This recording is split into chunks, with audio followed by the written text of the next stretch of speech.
नमस्कार, मैं हूं आपके साथ निलोफर अंसारी और आप देख रहे हैं V9 न्यूज। देश और राज्यों की हर बड़ी खबर पर रहती है हमारी पैनी नजर। तो आइए नजर डालते हैं आज की खास खबर पर। विकी कुमार अपहरण मामले में पुलिस ने दर्ज किया एफआईआर। इस संबंध में एफआईआर दर्ज नहीं होने और कार्रवाई नहीं होने के विरोध में 15 अक्टूबर अर्थात रविवार को विवेक कुमार के परिजन और स्थानीय ग्रामीणों ने किया था सड़क जाम, काटा था भयंकर बवाल, घंटों बाधित किया था मुख्य सड़क, घटनास्थल पर पहुंचे थे। पूरा मामला दरभंगा जिले के बेलवागंज निवासी विक्की कुमार के अपहरण मामले का है। इस संदर्भ में पुलिस ने 17 अक्टूबर को मामला दर्ज कर लिया है।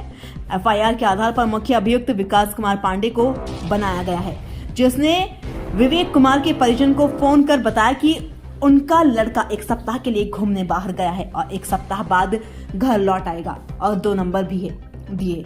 वहीं शक के आधार पर 2 व्यक्तियों का नाम एफआईआर में दर्ज किया गया है, जिसमें एक है संगीत कुमार उर्फ ब्लूटूथ, दूसरा विवेक कुमार की पत्नी रानी देवी।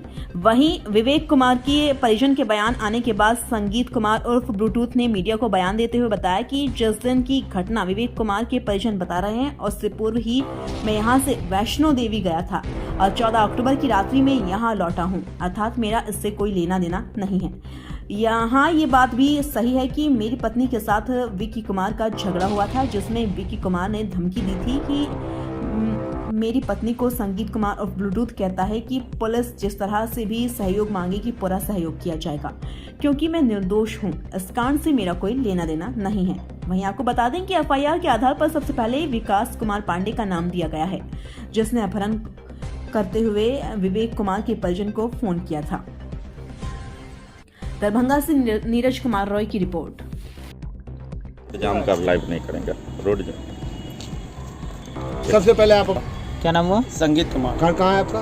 Belwaganj light house. आप पर एक बहुत गंभीर आरोप लगा है कि विक्की कुमार का आपने अपहरण कर लिया है, क्या कहेंगे आप? इसमें हम बेगुनाह हैं, क्योंकि हम 9 तारीख को हम वैष्णो देवी गए हैं। इसका मेरे पास पूरा पुख्ता सबूत है। काहे कि हम यहाँ से बस से, फिर उसके बाद ट्रेन एरोप्लेन से, माने हवाई टिकट से गए हैं। उसका हर मिनट हर सेकंड का मेरे पास कैसे पेमेंट किए हैं और कहाँ फ़ोटो खिंचाए हैं और कौन टिकट होता है। वहाँ से लेकर जब आए हैं तो 14 तारीख को हम 8 बजे घर में शिफ्ट हुए हैं। उस दिन से अब तक का प्रूफ है।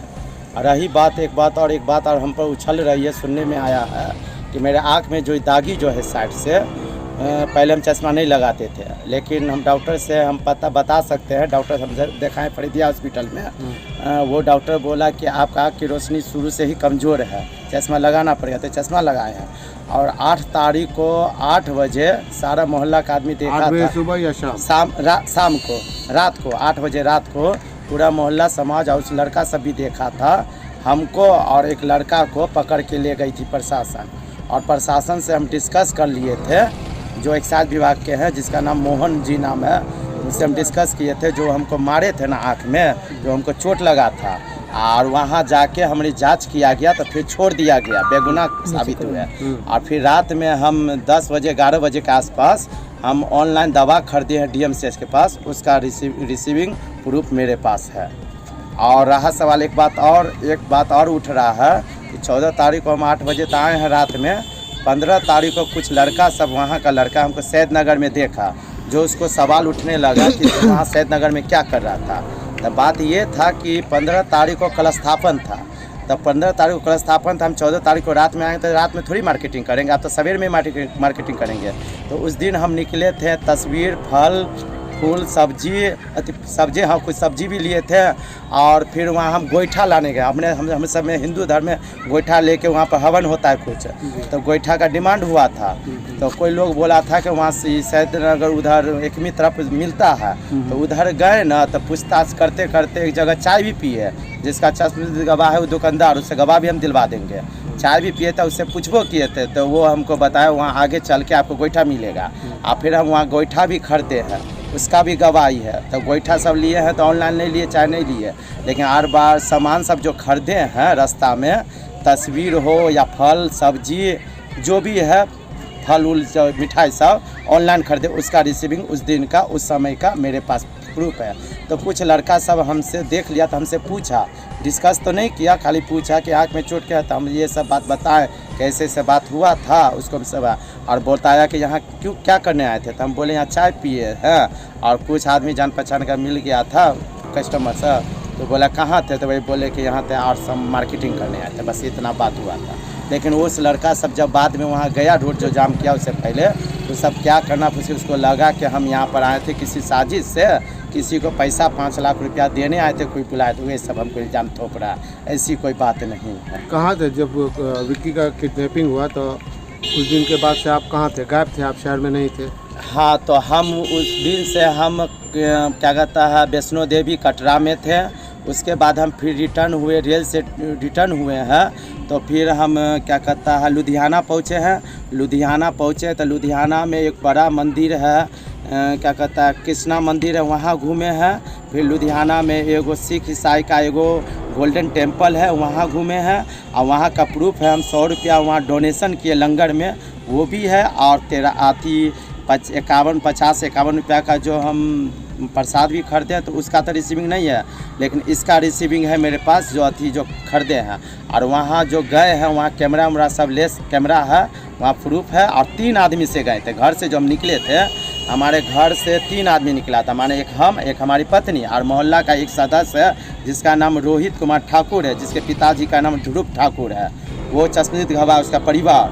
और ये ऑफ़र हम 2-4 आदमी को दिए थे, इसलिए हम दिए थे कि हम पहली बार जा रहे हैं हवाई जहाज से और पहली बार वैष्णो धाम, तो हम दोनों थोड़ा कितनों है तो कमसील है, तो कुछ बुजुर्ग को ले जाना चाहते हैं। तो उस गली में हमारे जीवच गामी का बेटा रॉकी गामी है, तो उसको हम रॉकी गामी का ओरिजिनल नाम राकेश गामी है, उसको हम ऑफ़र दिए थे कि हम अपना खर्चा से आपको ले चलेंगे, आप चलेंगे हमारे साथ। तो वो बोला कि बाबा धाम जाना रहता तो चलते, वहाँ नहीं जाते, तो वो नहीं गए। फिर उसके बाद हम राजा बाबू को बोले, आगे में जो समोसा वाला है, तो राजा बाबू को बोले, तो उसकी घरवाली बोली कि ये तुम्हारे साथ नहीं जाएगा और बिजी इंसान, तो फिर छोड़ दिए। फिर कमलेश पूर्वे जो रवि मोबाइल शॉप है उसका बड़का भाई, कमलेश पूर्वे से बात किए, तो कमलेश पूर्वे एक बार हाँ बोला, फिर बात बोला कि हम बिजी हैं नहीं जा पाए, तो फिर हम रोहित कुमार ठाकुर को बोले, तो वो जाने के लिए भली बात है। वो हमारे साथ पल 1 सेकेंड तक हमारे साथ रहा, उसका फ़ोटो हमारे साथ है, हमारे बीवी का भी, और वो चश्मदीद घबा वो भी है, वो भी बता देगा, कुछ मोहल्ला का कुछ आदमी भी बता देगा कि वो वैष्णो देवी गया था, उतना दिन से उतना दिन तक गायब रहा और मोहल्ला के सदस्य के साथ। उसके माँ बाप आप ही पे क्यों इल्ज़ाम लगा रहे हैं? उसके माँ बाप इसलिए इल्ज़ाम लगा रहे हैं कि आए दिन जो हमारा बिजनेस होता है, जो भी होता है, झगड़ा फगड़ा होना स्वाभाविक है, कुछ पैसा का लेन देन से, तो झगड़ा होता है, तो वो भी धमकी देता है कि हम तुमको देख लेंगे, हम भी धमकी देते हैं देख लेंगे। क्या बिजनेस करते हैं?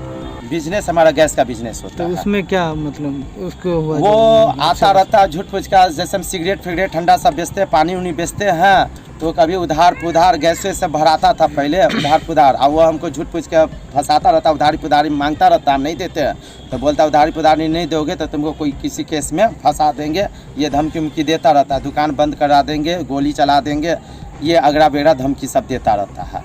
तो यही सब बात है, तो हम उसको बोले थे ऐसा करोगे अच्छा नहीं, बस इतना बोले थे। और वो भी हमको धमकी दिया था कि हम भी तुमको जान से मार देंगे। और 1 तारीख को रोड पर धमकी दिया था हमारी वाइफ को, हम नहीं थे उस समय, कि तुम्हारे पति को हम बहुत जल्दी मार देंगे। इसका चश्मदीद गवाह है मदन झा रोड पर सुना था। अभी के लिए इतना ही, देखते रहिए V9 न्यूज़। हमारे वीडियोस को लाइक करें, शेयर करें, और हाँ, चैनल को सब्सक्राइब करना, बेल आइकन को दबाना ना भूलें। नमस्कार।